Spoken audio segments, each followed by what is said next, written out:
ہم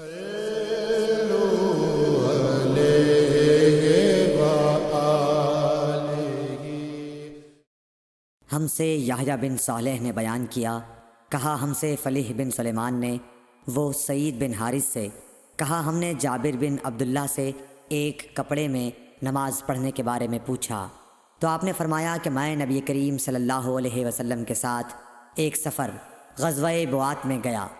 ایک رات میں کسی ضرورت کی وجہ سے آپ کے پاس آیا۔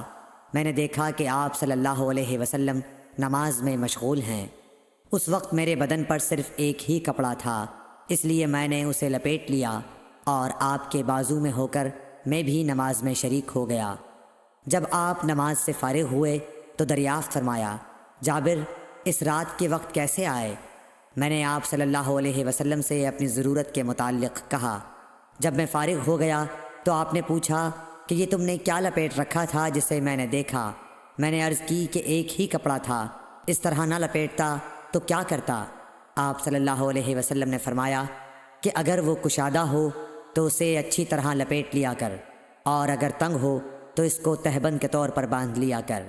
صحیح بخاری حدیث نمبر 361۔ ابو حازم سلمہ بن دینار نے بیان کیا سہل بن سعد سعدی سے، انہوں نے کہا کہ کئی آدمی نبی کریم صلی اللہ علیہ وسلم کے ساتھ بچوں کی طرح اپنی گردنوں پر ازاریں باندھے ہوئے نماز پڑھتے تھے، اور عورتوں کو آپ کے زمانے میں حکم تھا کہ اپنے سروں کو سجدے سے اس وقت تک نہ اٹھائیں جب تک مرد سیدھے ہو کر بیٹھ نہ جائیں۔ صحیح بخاری حدیث نمبر 362۔ مسروق بن اجدہ نے مغیرہ بن شعبہ سے فرمایا کہ میں نبی کریم صلی اللہ علیہ وسلم کے ساتھ ایک سفر غزوہ تبوک میں تھا۔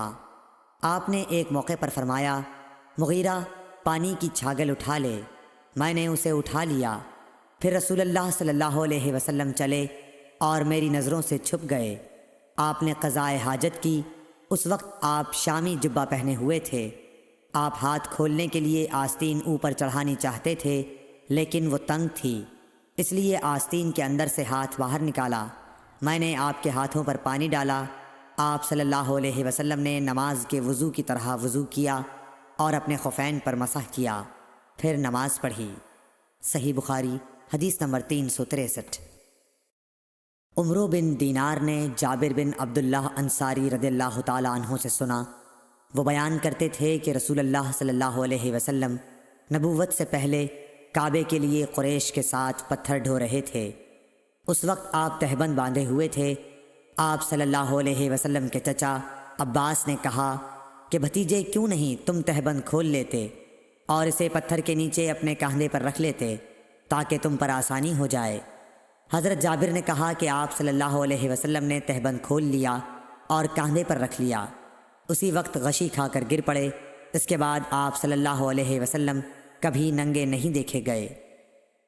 صحیح بخاری حدیث نمبر 364۔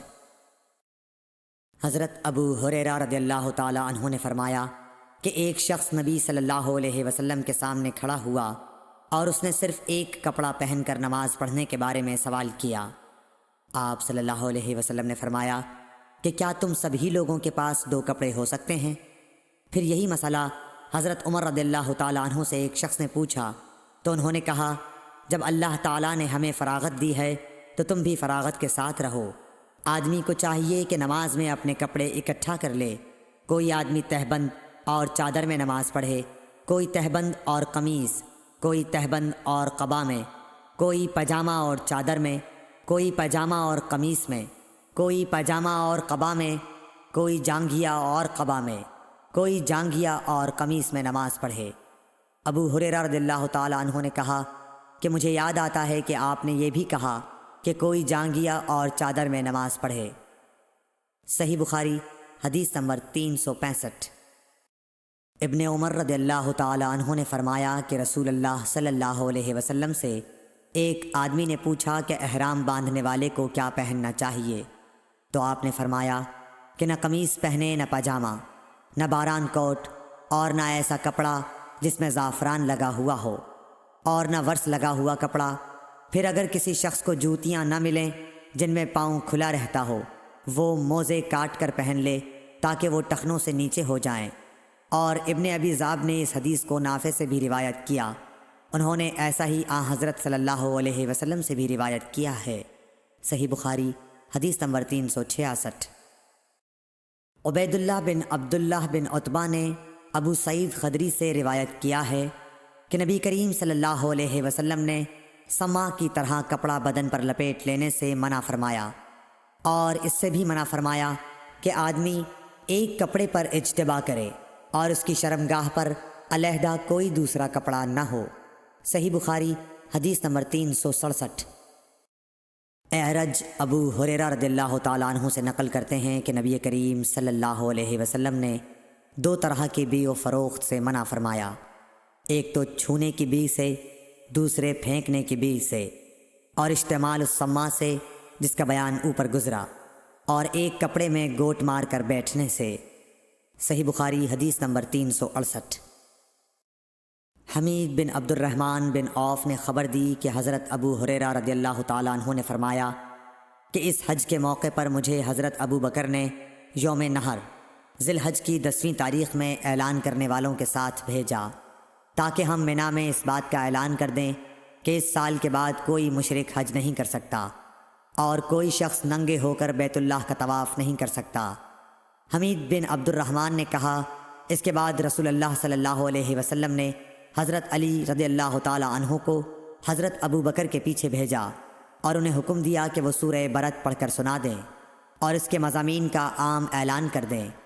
ابو ہریرہ رضی اللہ تعالیٰ عنہ فرماتے ہیں کہ حضرت علی رضی اللہ تعالیٰ عنہ نے ہمارے ساتھ نہر کے دن منا میں 10ویں تاریخ کو یہ سنایا کہ آج کے بعد کوئی مشرک نہ حج کر سکے گا اور نہ بیت اللہ کا طواف کوئی شخص ننگے ہو کر سکے گا۔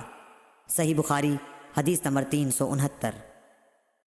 عبد الرحمن بن ابو الموالی نے محمد بن مقدر سے کہا، میں جابر بن عبداللہ انصاری کی خدمت میں حاضر ہوا، وہ ایک کپڑا اپنے بدن پر لپیٹے ہوئے نماز پڑھ رہے تھے، حالانکہ ان کی چادر الگ رکھی ہوئی تھی۔